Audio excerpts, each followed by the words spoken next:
I've been a bit braver with my next painting. See, I'm going to do a figure. I'm not going to do that one, although that one appeals to me. But it's something very similar I did a few days after that, I think. See if I can find it in my notebook, my little sketch pad for 2025. I'm sure it's here somewhere. Yeah, there it is. I'm going to paint that.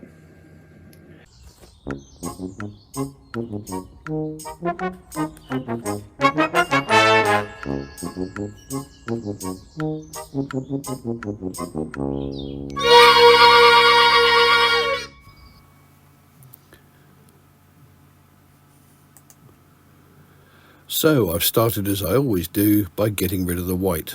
I've splodged on lots of different colours, browns and greens, to give an impression of a sort of forest background. And then I've tried to create a central light source. This character, by the way, is going to be Cernunnos, who is the horned god of the woods in European mythology. But as I said, I'm going to have this central pool of light and the figure will be silhouetted against it, just like my original sketch.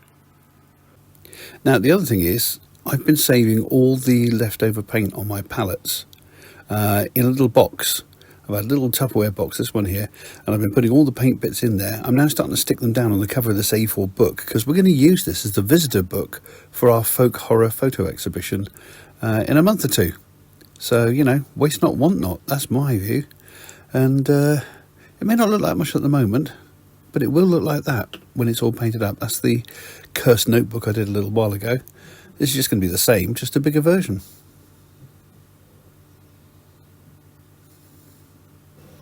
So I've now added the main figure in silhouette. Not quite sure what to do with it. The hips are a bit wrong at the moment, but on the whole it's not looking bad. This is coming on quite nicely, I think. I've got the silhouette in, the main form with the light behind it. I'm starting to add trees now. Bit of foliage at the top, a few branches and things. We'll start building it up, create the complexity. Then we'll start doing the detail on this central figure. I'm liking this. I'm liking this a lot. And I've painted in some of the canopy at the top. Got to dull that down a little bit yet. And I've started adding some shade to the figure to try and sort of flesh it out and get a 3D kind of effect. Should probably finish this one tomorrow. Morning. Right, let's see what we can do on this today. But first, let's have a look at the cursed notebook.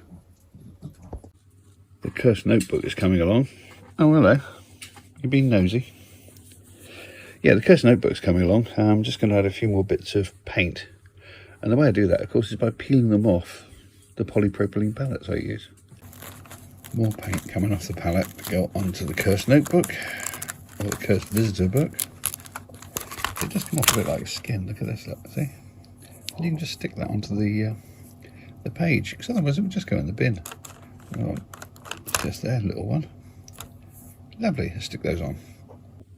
Okay, so a bit of PVA glue spread around. Probably better with a brush, but I can't bother getting a brush out at the moment, so I'm just doing it with a stick. Lovely, and then we take our little dimp, our little bit of paint, and we add it. There we go. And you see, if it doesn't look like it's stuck down very much, bear in mind I'm going to coat this whole thing with PVA when it's done, when I've covered the whole book. And then I'll paint the whole thing, and the PVA will cement it all in place. I've also bought some teeth. Now these you can pick up on eBay and things like that for about £5. They don't cost a lot, but it's a set of temporary crowns. But yeah, when that's set in place there, and this is all painted fleshy, look quite scary. A little tip for you: learn from the experts.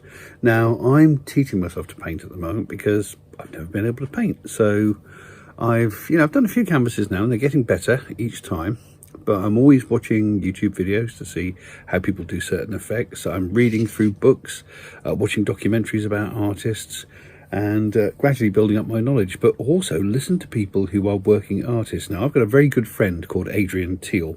I've known Ada a long time, He's probably Britain's best caricaturist. I mean, here's some of his caricatures here. Amazing.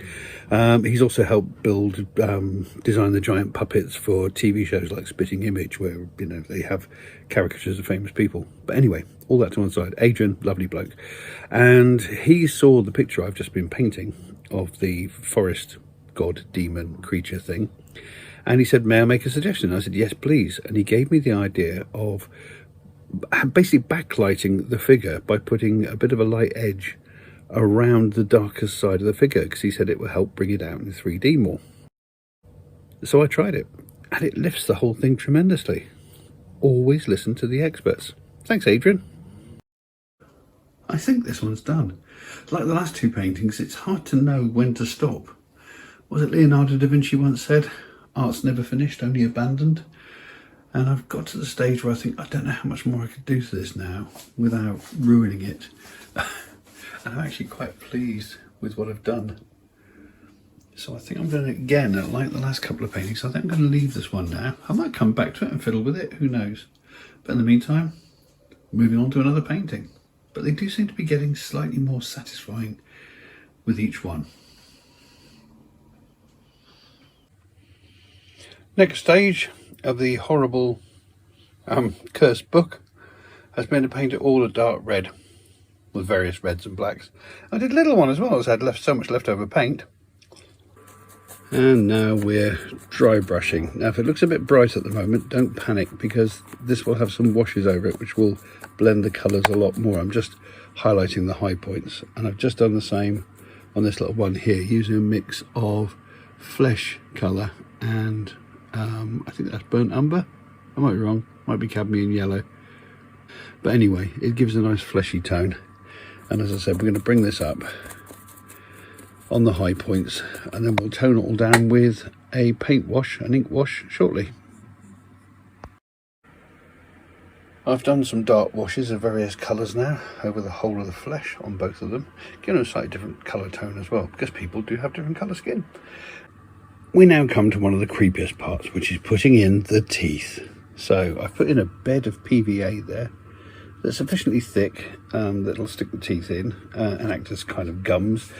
But of course it will dry clear, and it'll all need painting and staining down afterwards, but let's start putting the teeth in. Teeth horribly in place, orthodontist nightmare. Let's leave that to dry, and then we'll come back and we'll do some paintwork. This is all dry now, and the glue has gone transparent, so now we just got to do some painting. A final coat with PVA glue, white glue, which seems a bit weird, I know, but this does dry clear, and it acts almost like a varnish, and it'll give it a sort of slightly slimy sort of look to it as well, which is quite nice. More importantly, it just makes sure everything lies down and stays there. It binds the whole thing together by putting a plastic coat over the top.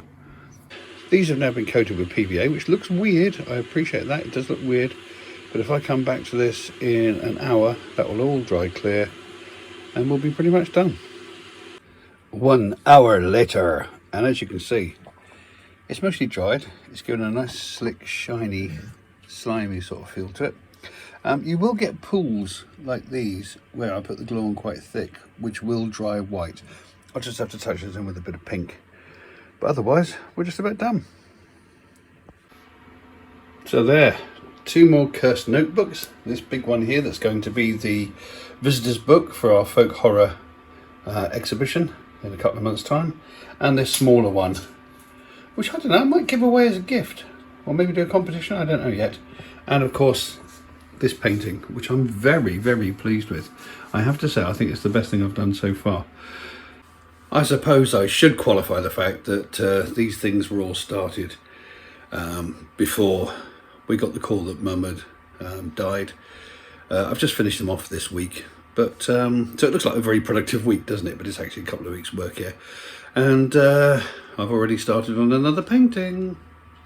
This is the start of it here. It's going to feature a very famous Cornish legend, but I'm not going to say anything more about it until the next video, so I shall just say Toodle Pip.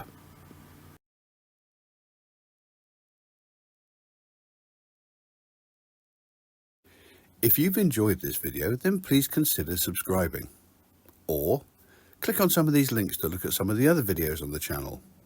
or press the like button, or leave a comment. It would be lovely to hear from you. Any combination of those 4 things would be wonderful. Thank you very much.